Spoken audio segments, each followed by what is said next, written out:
We went from one day being an operating family farm, a farm that I saw my future on, and the next morning when the bank president called and said, we've got to have a conversation because things have changed, to be in a position that I felt like I could help farmers make better business decisions, that was really appealing to me.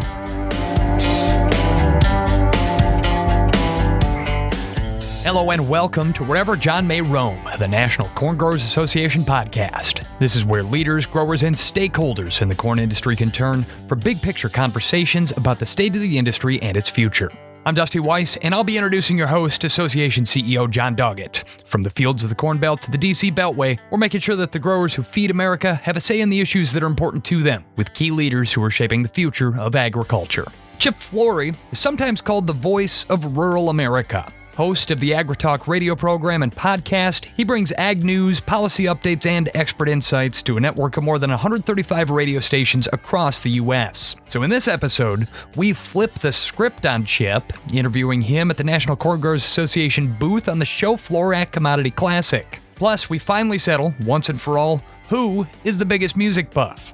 Chip Flory or NCGA CEO Jon Doggett? But if you haven't yet, make sure you're subscribed to this podcast in your favorite app. Also, make sure you follow the NCGA on Twitter at National Corn and sign up for the National Corn Growers Association newsletter at ncga.com. And with that, it's time to once again introduce Jon Doggett, the CEO of the National Corn Growers Association. And Jon, they say turnabout is fair play.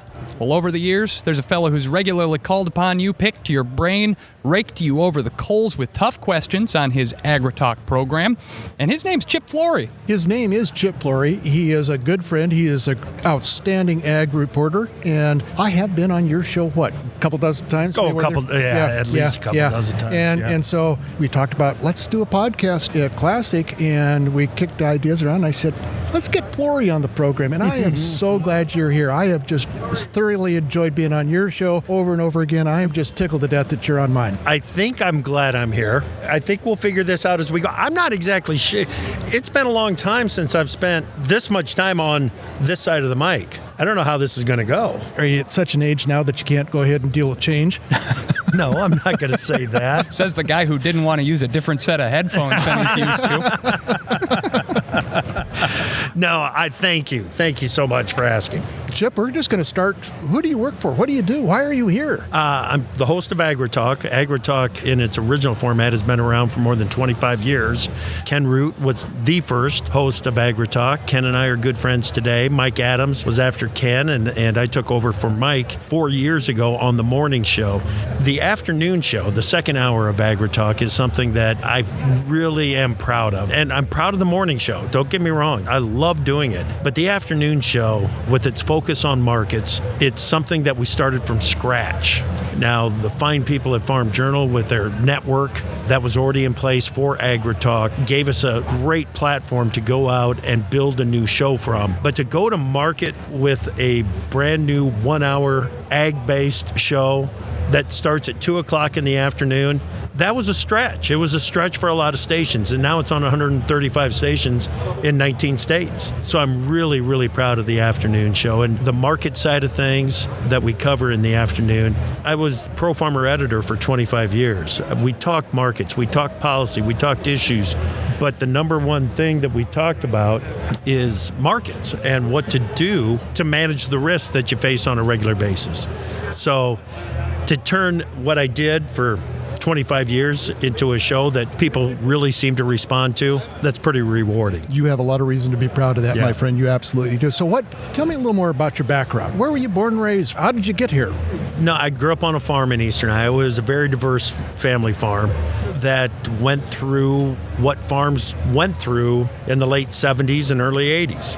I was 15 years old when we had farm sale in 1980. And my brother's 10 years older than I am. he and my dad had gotten into a position that the bank said was a bad spot to be in. And I was only 15, but I was old enough to know what was going on. But I know that the payments were still being made. I know that everything was being handled. I know that the operation was running as it was supposed to run. It's just that once the rules changed, and there was no fighting it. And so we went from one day being an operating family farm, a farm that I saw my future on. I expected and was planning to be another farmer on that home place.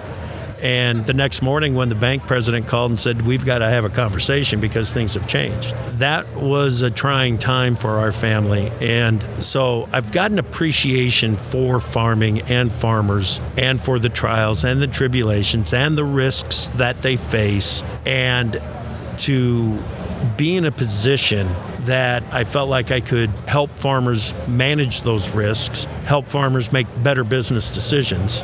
That was really appealing to me. It was 1981. I was a sophomore in high school. We were driving down the road, Dad and I were, and Dad was still farming, even after the farm sale. We were driving down the road, and on the radio came on the Pro Farmer Minute. It was a short little 1-minute hit with an idea that would be in there, maybe a hint at how you should go about your risk management. And Dad stopped the truck, turned around, we went back to the house, and he said, I got to take care of this now. I got to do something about it. By the way, you know who was reporting that Pro Farmer Minute at that time? Who?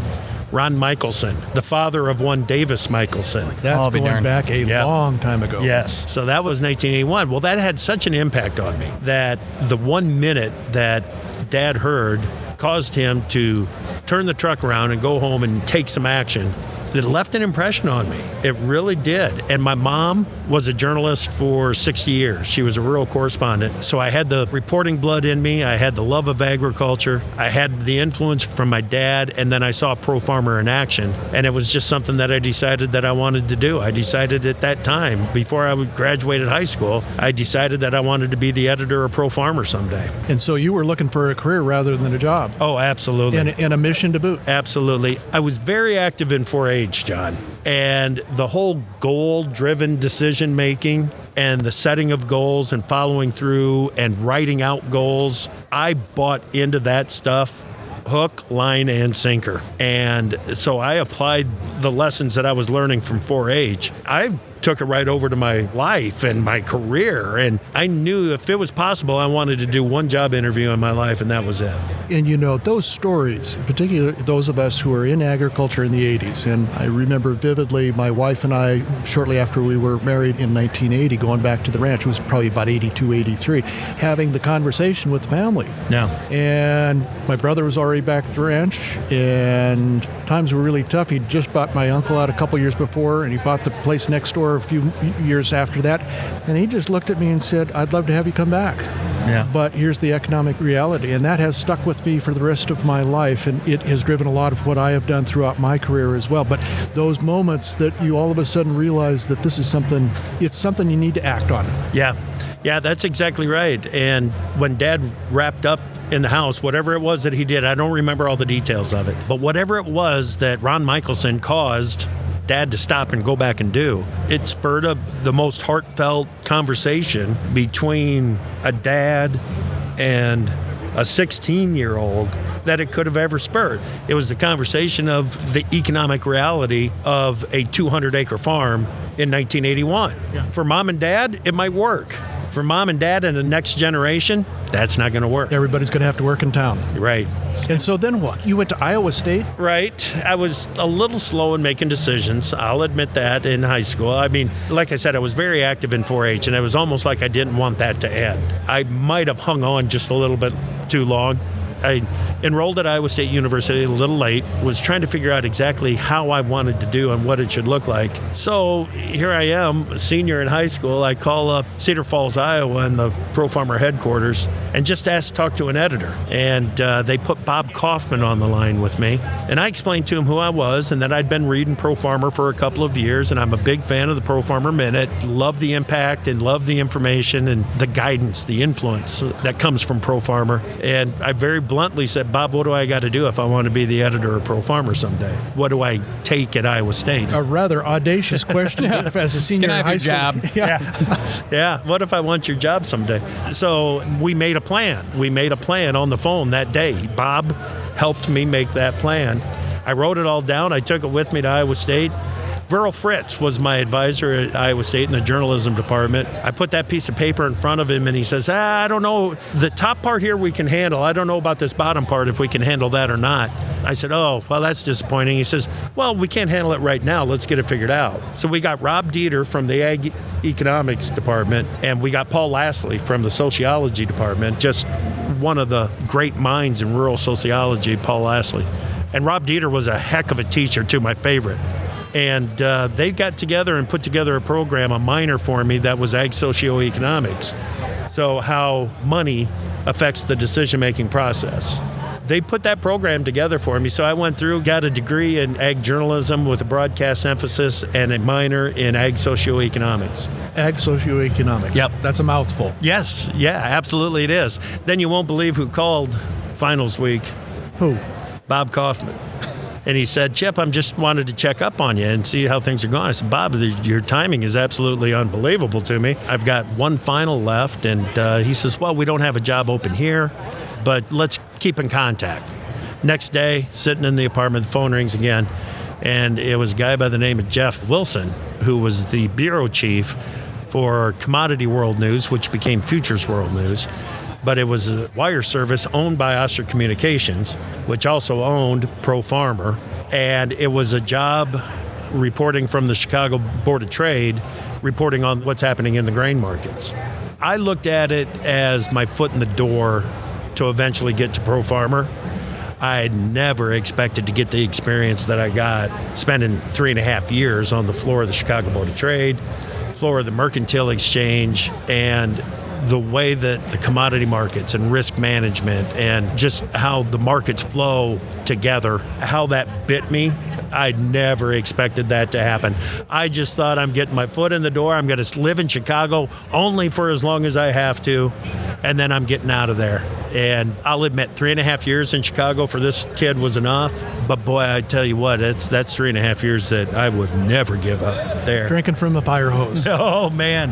Yeah, and getting opportunity to make all sorts of mistakes and learning from them. Boy, that has to have been just super. Oh, it was fantastic. Well, and you talked too about how 4-H influenced you, and certainly one of the things that they teach you in 4-H is entrepreneurialism. And when you talk about approaching your advisors at Iowa State and saying, hey, I want you to build a minor for me, that's an entrepreneurial spirit right there. But you went on. You guys have built a network of, what did you say, 135 affiliates now? Yeah. And going into the journalism world and making it there, not a whole lot easier than farming, certainly, but to go in and succeed the way that you have and to build out a network of 135 affiliates around the country, that takes a lot of entrepreneurialism too.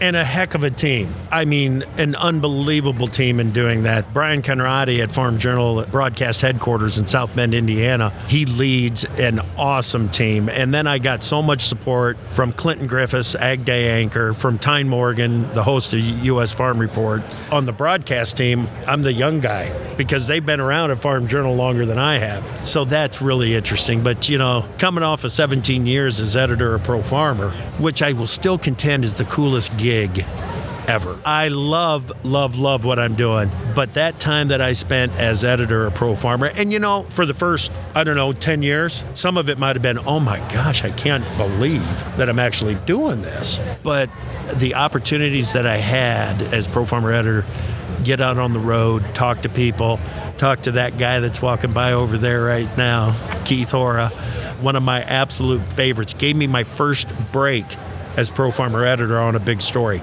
That guy that just walked by. And a great guy, too. Absolutely, yeah. Yes. But the Pro Farmer editor, it's not just being the editor. It is a responsibility to the membership of Professional Farmers of America. And boy, I took that serious. And the thing is, over the years, the people that I worked with at Pro Farmer, I still work with Jim Wiesmeyer. Jim Wiesmeyer is the Pro Farmer policy analyst. He's the Washington guy. Didn't ever want to be the editor. But a guy that I worked with at Iowa State, a guy that I hired to work with me in Chicago when I was the bureau chief in Chicago for a period of time. Scott Davis, he worked with him up until it was the early 2000s, but I was in his way. That guy was going to be Pro Farmer editor, and I was in his way, and I was trying to figure out what in the world can I do to give him the sense of responsibility, sense of urgency, the sense of ownership that you get when you are the editor of that newsletter. And we succeeded on that for several years, but he wanted it as bad as I did, and I was in the way. He's now an unbelievably successful risk manager, broker up in Rochester. So he was one of the guys that I just loved working with, Scott. And the other guy's Brian Grady. Good Lord. You know, I was definitely in his way, and it was starting to become very much apparent. And he had ambitions to be the editor. I wanted him to be the editor. And then when the opportunity came along to do the afternoon show, get that up and running, get that started, and then later the opportunity to add the morning hour, that was plenty of incentive and is still just crazy rewarding enough to make the move, and I'll say it, to give up the coolest gig there is in ag journalism.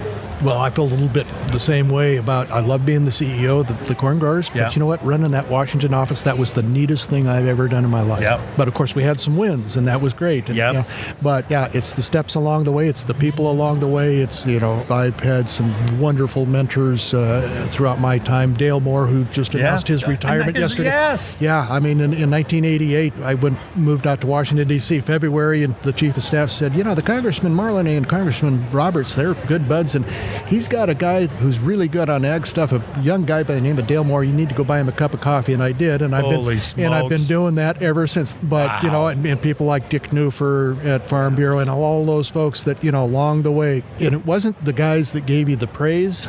It was the ones that said, hey, listen, you knucklehead, you ought to try something a little bit different. And I see Dusty's nodding his head. I've gotten that talk a few times over the years, I'll tell you that. I'm looking over at Larry, and he's going, yeah, I'm the guy. Larry and I we just found out a couple weeks ago, we lost a good mentor of ours. Larry and I, of course, Larry, our producer, have known each other since we were students at a student radio station at the University of Wisconsin-Madison. And the general manager, Dave Black, is a legend in his own time. Passed away recently. Terrible news, and our hearts go out to his family. But it got me thinking about one of the best things that Dave Black ever did for me was when I was a sophomore in college, and I had just joined up the radio station. I was, you know, kind of loosely involved, and I was phoning it in, if I'm being honest, looking back at it. Then at the end of the semester, I went up to Dave Black. I asked him, hey, Dave, you write me a letter of recommendation? He looks me square in the eyes and goes, nope. And what do you mean? What do you mean, no? And he looks at me and he says, I know that you are capable of contributing a lot more to our student radio station. I want to see you get involved and apply yourself and really show me what you've got. And frankly, I need to get to know you better because a recommendation is a sacred thing to me, and I don't know you well enough to recommend you to anybody. Yeah. So no, I won't write you a letter of recommendation today. That's not to say the door's not open in the future. Yeah. But show me what you've got. Yep. And then a year later, when I came back to him after really putting my back into it for a year and asked him for a letter of recommendation, he was more than happy and signed it with a flourish, and it felt all that better for having gotten it that way. Yeah, you bet. Good stuff. That's a tough one to lose right there. Yeah, one of my mentors just recently passed too, Jerry Passer from WMT. I had the WMT scholarship, I think it was 1986. So I got to spend the summer with Jerry Passer and Rich Balvans and Jane in the farm department at WMT in Cedar Rapids. So that was fun. Yeah, certainly. You know, hearing you tell these stories, Chip, about your time in the industry, and agriculture's always been a really tight-knit community, but particularly the ag media, I think, has always had those really deep roots and people that have long histories in this business. But how would you say that the ag media landscape has changed in your time here? Well, somehow, some way, they're getting younger. No, I've noticed that as well. Or is it that I'm just getting old? I don't know. The way that it has changed is on the broadcast side, the people that are still in it can do so much with so little. They've gone through continuous budget cuts. They've gone through the tightening of the screws so many times. And to see the job that they still do and the level of commitment, to see their dedication to their station, to their region, to their listeners, just blows me away. In so many ways, they're a one-man shop. They have to prep the news, they have to deliver the news. Then they might go out and cover high school sports that night. Then they have to go and talk with the people that are advertising on the station. Then they got to deal with FCC over things. I look at what those guys do, and it just blows me away because I study the news. I study the markets. I spend time networking with the smartest people that I can find. I spend time preparing for conversations. And somebody else is out there managing the affiliates. And somebody else is out there making sales. So I look at the team that I've got, and it's awesome. But to see the level of commitment of the farm broadcasters that are working out there at an individual station absolutely blows me away. I spent some time with some up-and-coming farm journalists from Iowa State here just recently. Very encouraged there. I think we're going to be just fine. We've got good people, smart people that are coming into the industry. But the complexity of the issues that they're going to have to understand going forward, it just blows me away. It's so many things that we deal with, more and more things. The difference between the policy resolutions that we talked about this morning with the corn growers is much different than it was 20 years ago. Right. Yeah, we still talk about farm programs, we still talk about ethanol, we still talk about ethanol, but we're talking about more and more things. And we're here at the trade show. Let's just take a look around and take a look at all of the technology that's here. Yeah. And we all have to manage it, but boy. But think of the choices that presents for someone that wants to get into farm journalism right now. If you want to specialize, see, that's one of the things that I decided very early on was that I was going to specialize in markets and analysis. And I think that really benefited me throughout my career. If somebody new decides to focus on technology, they're going to be around for a long time. Focus on technology, but be able to explain it to people at my tender age. Yeah. Right. 66-year-olds don't understand technology nearly as well as my 8-year-old granddaughter. But, it's how do we take that? That's the thing I like about what you do, and I feel it every time I'm on your program. You invest the time to understand the issues, you invest the time in looking at the facts, and then you have to turn around and take something that's quite complex and put it in a form that is short, sweet, concise, understandable. That's a talent. Yeah, believe me, there are many times where I think there's no way that we're going to be able to get all of this into a 10-minute conversation. And when you think about a lot of the formats that are out there, the interviews are 2 or 3 minutes. You know that. I mean, when you're on my show, sometimes I feel like there's a weight lifted off of you a bit because you've got a little bit more time. You can explain things a little bit further. We can have a little fun, joke around at the start of something. But when you get constrained to that 2.5 minute, almost soundbite conversation, I understand that those types of interviews are very important, but I consider mine just a little bit longer format in these 10-minute conversations that we get to have. And in the afternoon show, when we're talking markets, I have a single guest on for 20 minutes. And that's because in 10 minutes, you can't really get from them what they are thinking about the markets. Now, when it comes time to talk about tariffs on fertilizer, something like that, we can get you on, and in 10 minutes, we get to the end of that, and I feel like I understand exactly why the NCGA is pushing this as hard as they are. That's the kind of format of information that I enjoy delivering the most. And that's why we're doing this podcast, is because we have to have more conversations and fewer sound bites. Right. Some things don't fit into a 140-character tweet. Oddly enough, no. Unbelievable, isn't it? Let's go into some other things. And Julie, of course, you know Julie. She always has lots of questions, and some of which she wrote down, some of which she kind of giggled and laughed and told me about. But craziest guest you've ever interviewed? You mean besides Jon Doggett? John's going to make that list. I'm not going to be at the top of the list, though. Okay, Jim Morrison. The Jim Morrison? Not that Jim Morrison. No, remember the movie The Rookie? Yeah. Okay? Yeah. The pitcher, high school coach, made his way through minor leagues and made his way to pitch for Texas. At the start of COVID, everybody was just like, how in the world are we going to get through this? I can't believe that we've been shut down. And one night I was watching The Rookie, and I was like, I texted my producer, Joe Stackler. I texted him immediately and said, let's get this Jim Morrison on the show, and let's find out what he's doing see if we could get him on and talk about, some motivational for us all. All right? He was an absolute blast. We've had him on, I think, 3 times. And he's an absolute blast, and he was a big shot of motivation. So that was fun. The time that I was sitting looking at my call screener screen and saw Oliver North on there, that was interesting. That was a little intimidating to see that. Yeah. That was after President Trump ordered the strike on one of the terrorists in the Middle East and got him. Mm-hmm. Okay, I can't remember his name. I wondered exactly what it might mean for relations in the region. Who in the heck would we talk to about it?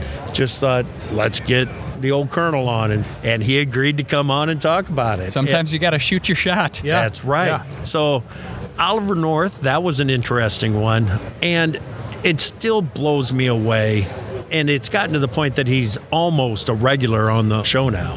And, oh man, I'm going to really show how much of a geek I am here. Jared Bernstein, the White House Council of Economic Advisors. When Obama was president, Jared was on CNBC all the time as the economic spokesman for the Obama administration. And I can't tell you how many arguments I've had with Jared over the years. He never answered me once. I guess he couldn't hear me through the TV, but I would scream at the TV while he was on there and just dream of the day where I could have a conversation with this guy. He's now kind of a regular on the show. And I ask him the questions that I would ask through the TV, and he responds. And it is not confrontational at all. He knows that he's going to get, okay, we're going to talk about the jobs report, but then he's probably also going to bring up, I'm going to go to something else in the conversation.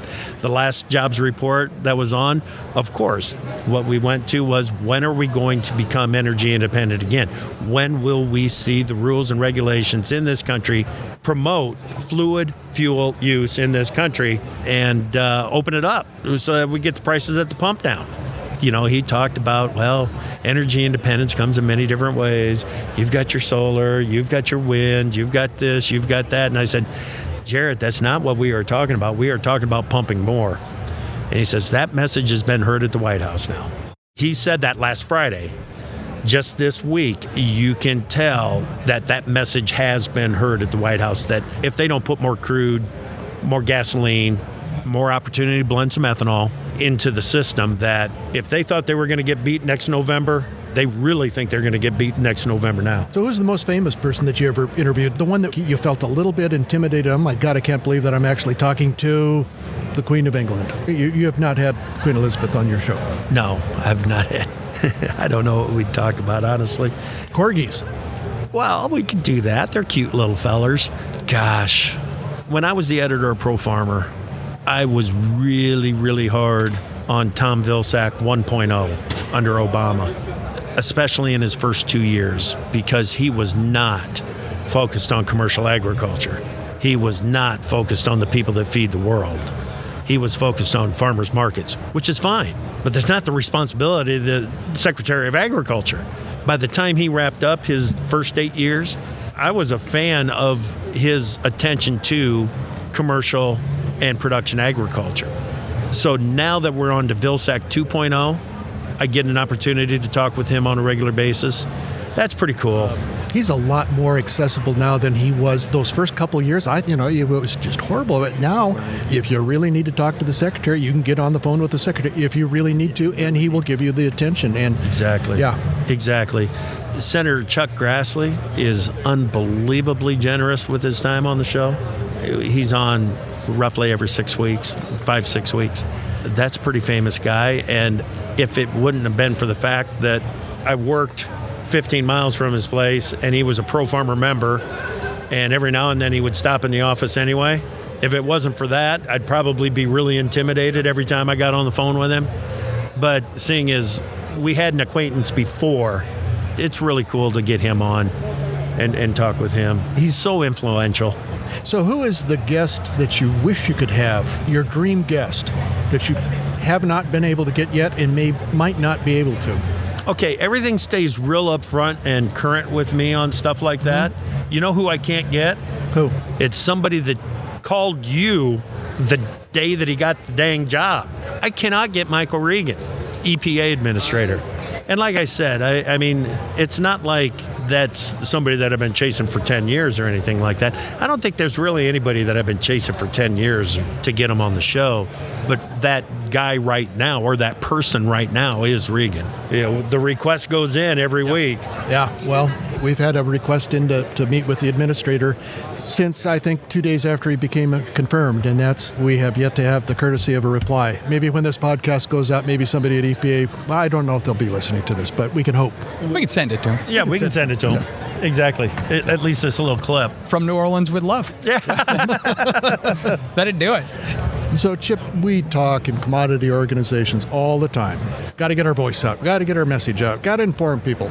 What can commodity groups do better, in your mind, to talk to two audiences? One, the audience that you speak to every day, farmers and people involved in agriculture. And what can we do better, in your mind, to get our message out to a broader audience?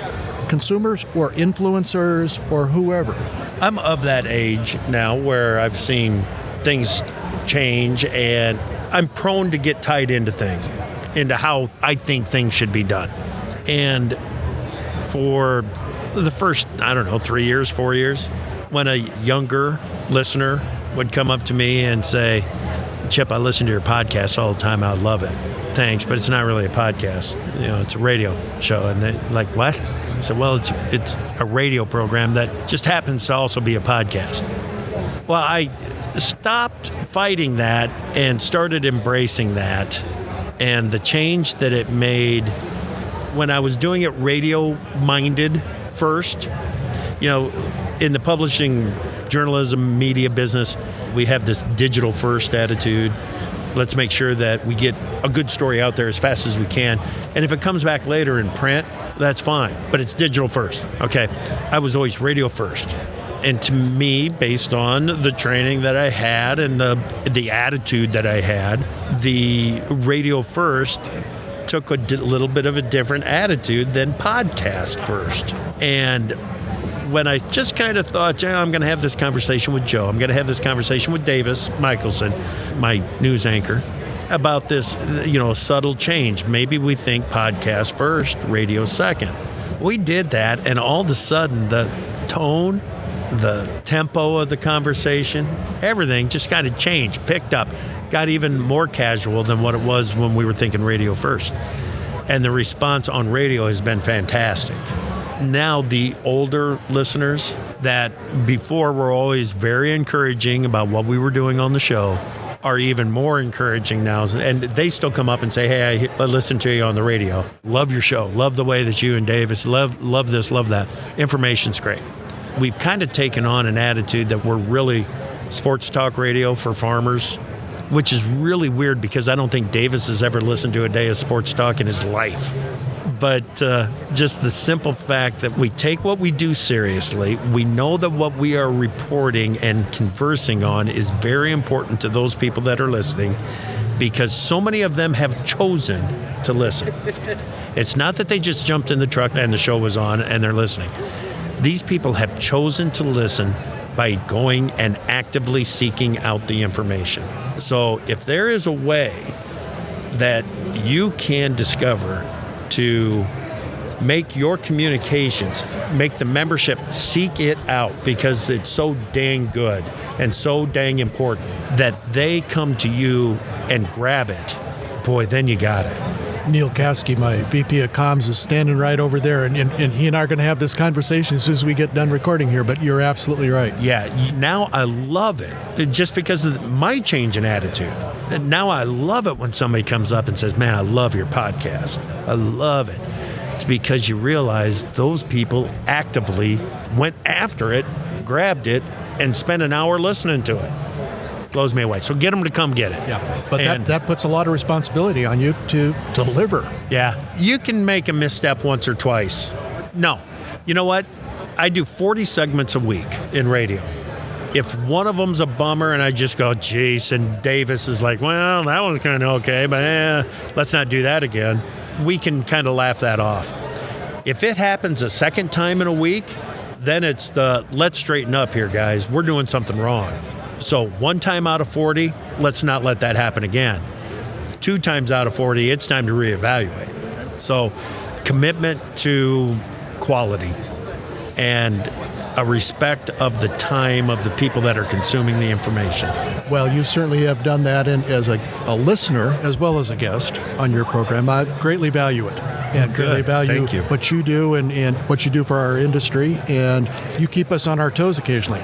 Well, I try to. I know you do. If it's going to be something really big, I'll call. Yeah. And let you know first. Yeah. Maybe.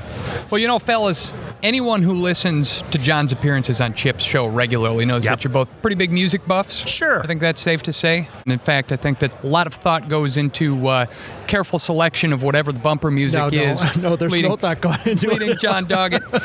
But that much said, a little bird suggested to me that it might be fun to settle once and for all who's the king cheese around here in terms of music trivia. So if you're amenable, I've got a little trivia game set up here, some classic rock, some 60s, 70s, 80s rock and roll. And I hope he made the crown in his head size, not mine. 7 5/8. little rock, paper, scissors to see who leads off. I see Jon Doggett. Yep, he had scissors. I had paper. Well, John, that's going to give you the option. Do you want to go first or second? I'll go first. All right, there we go. First category, backing bands. I'm going to rattle off a solo musician. You've got 5 seconds to tell me the name of their most well-known backing band according to Google Autocomplete. The answer is going to be in the form of artist and so-and-so. For example, Paul McCartney and Wings. We all ready? Yeah. All right, coming to Jon Doggett first. Tom Petty. And the Heartbreakers. Chip, Joan Jett. And the Blackhearts. That's right. John, Bob Seger. 5, 4, 3, 2. I'm gonna be really embarrassed. And the Silver Bullet Band. Yeah. And you know who used to play on that were a couple of members of the Eagles. I did not know Yes. Yeah. that. Okay. Yeah. Chip, George Thorogood. And is it Destroyers? Destroyers, he's got it. Very good. There we go for a 1-point lead. Jon Doggett, Elvis Costello. Oh, I was never an Elvis Costello fan. Ever. No, I couldn't. I'm not even going to try. That's all right. These get harder as they go along. Oh, good. Chip, Iggy Pop, No. and the Stooges. No, I should have known that one. Whoop, whoop. There we go. After round 1, Chip's got a 2-1 lead. Coming into the second category, we're doing numbers here. I'm going to ask a question. You're going to give me the answer. It is a number. And John, we'll start with you again. Jim Morrison, Janis Joplin, Jimi Hendrix, Kurt Cobain all died tragically young. And they were all what age? 27. That's correct. Wow. Point for John. They call it the 27 Club. Chip, the title of a 1966 hit by the Rolling Stones is all about having a whole lot of nervous breakdowns. How many? I'm not going to get it. You Mine. got it? Jon Doggett to steal. Oh, How many? 19th. My 19th. My 19. Nervous breakdown. Okay. Back to Jon Doggett. This revered prog rock album by Rush is named after a year in the future in which the album story is set. Which year is that? I'm not a big Rush fan either, but I think I can see the album cover, but I cannot see the title. Not a big fan of We Are the Priests of the Temple of Syrinx? Come on. Yes. Hey, Dusty, I hate to break this to you, but I'm a little older than that. A little bit. 2112. 2112. The name of the album. All right. Man, wouldn't it be something if we all get there? Yeah. Woo. Closer every day. Yeah, man. All right, Chip. Freddie Mercury, lead singer of Queen, Yep. attributed his extraordinary vocal range to having been born with an extra large mouth. How many extra teeth did he have? 4. That is correct. Chip's back on the board. God, that was great. That was good. I'm impressed. Jon Doggett. I saw the movie. It was a good flick. Yeah. Jon Doggett. Pink Floyd dropped their perennial classic Dark Side of the Moon in this year. 1972. Ooh, missed it by that much, 73. Oh. That's the year Pro Farmer started. And 1973. Dark Side of the Moon is probably one of the quintessential rock albums of all time, and it is one of my favorite. In fact, I was on a plane here a couple nights ago, and I had it cranked all the way up on the headphones, and I was just really enjoying it. It is just great. See, I enjoyed it until September of 1991. And I went on a 20-hour drive with a guy, and that was all he played the whole way. swear Well, to shoot, God. that'll wear you out on anything. Yeah. Chip, similar question for you. Led Zeppelin 4. It's got Stairway, When the Levee Breaks, Rock and Roll, Battle of Evermore. Which year did that one come out? Well, it would have been close to the same time. I'm going to go with his original answer, 1972. Missed it by one, 1971. I was signaling 2, and I thought it was 72. All right, we got a good game here going so far. Chip's got 3. No, John's it would be a got good 2. game if there were more correct answers than... I told you it was going to be hard. That's all right. I expect you guys to slam dunk this one because the third category here is lyrics. I'm going to start a lyrical phrase. You finish it. For a bonus point, name the artist and song name. Going to Jon Doggett first. Big wheels keep on turning. Proud Mary keeps on running. It's Proud Mary and it's Creedence Clearwater Revival. I was actually going for Leonard Skinner and Sweet Home Alabama, but I actually think that lyrical phrase is in both of those songs. So I think it is too. I think that's 2 points for Jon Doggett. Chip looks like he wants to work the refs Proud on this Mary one. keep on burning, rolling down the river. Yeah.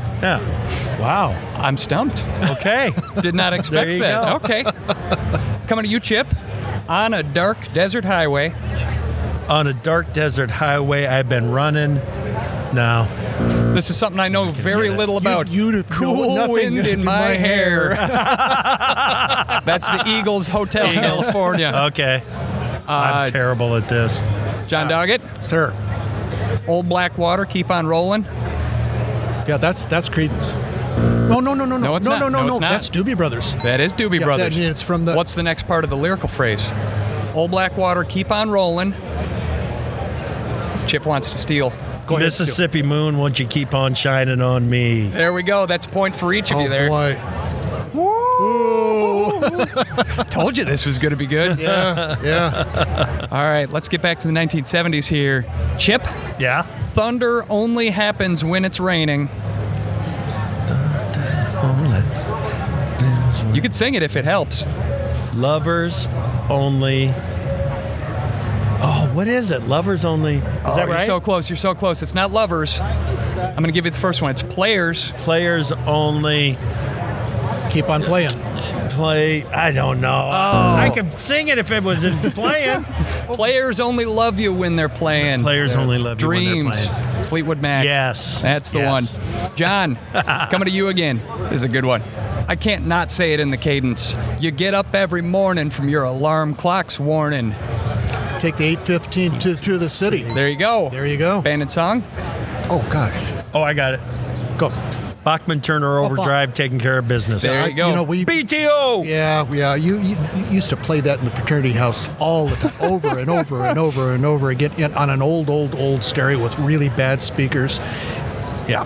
When the afternoon of AgriTalk first started off, for 2 years, it was called Market Rally. Mm-hmm. And at the bottom of the hour, for about 6 months, we used it for a bump every day, taking care of business. Taking care of business. All right, TBO. last question. Right now the score, John, 6 points. Chip, 5. So this is to tie, possibly to break the tie. Chip, welcome back, my friends, to the show that never ends. My friends, to the show that never ends. Come alive. Doggett's got it. Got it? It's Beatles from the Sgt. Pepper Lonely Hearts Club Band. Oh, this is No. Emerson, Lake and Palmer. Yeah. Oh, God. Emerson, Lake and ELP. Palmer. Welcome to the show. Oh, okay. Yeah, that's To the that. That's show that that never ends. never ends. That's the opening of what song? Come alive. Come alive. Carn Evil 9, the very strangely named song, but it's We're So Glad You Could Attend. Come inside, come Come inside. inside. Come Yes. inside. Spoken like a carnival barker. There we go. We settled it All right. with 6 points to 5. Jon Jon Doggett. Hey. is king cheese of music trivia, Hey, at least in the agriculture I world. missed some that I should not have missed, but you know what? The heat was on, and frankly, Chip I'm not was, sure where the why were there no Nickelback questions? Because I value my dignity, Chip. No, don't be a fun hater. Well, John, do you want to lock us out here? You know, I do, and I just want to say to Chip, thank you so much for doing this. This has been a lot of fun. You know, we've got 28 podcasts now. This is number 30. I tell you what, we've had a lot of fun, but this has been probably the most fun, and I truly value our friendship, our partnership. Absolutely, I do too. Just so nice to have you here and be with us today and be here at Commodity Classic. It's always important to have so many different parts of our industry to be here today. So it's great to have you here. Chip Flory, host of AgriTalk, which is heard on more than 135 affiliate radio stations and wherever you get podcasts, including Spotify. Thanks for joining us to chat here at Commodity Classic. I'm NCGA CEO Jon Doggett, and we hope you'll join us again real soon for the next episode of Wherever John May Roam, the National Corn Growers Association podcast.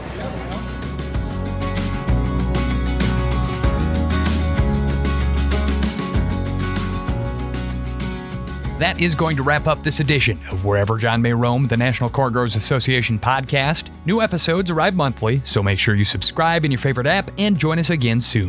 Visit ncga.com to learn more or sign up for the association's email newsletter. Wherever John May Roam is brought to you by the National Corn Growers Association, with editing and production oversight by Larry Kilgore III. And it's produced by PodCamp Media, branded podcast production for businesses, podcampmedia.com. For the National Corn Growers Association, thanks for listening. I'm Dusty Weiss.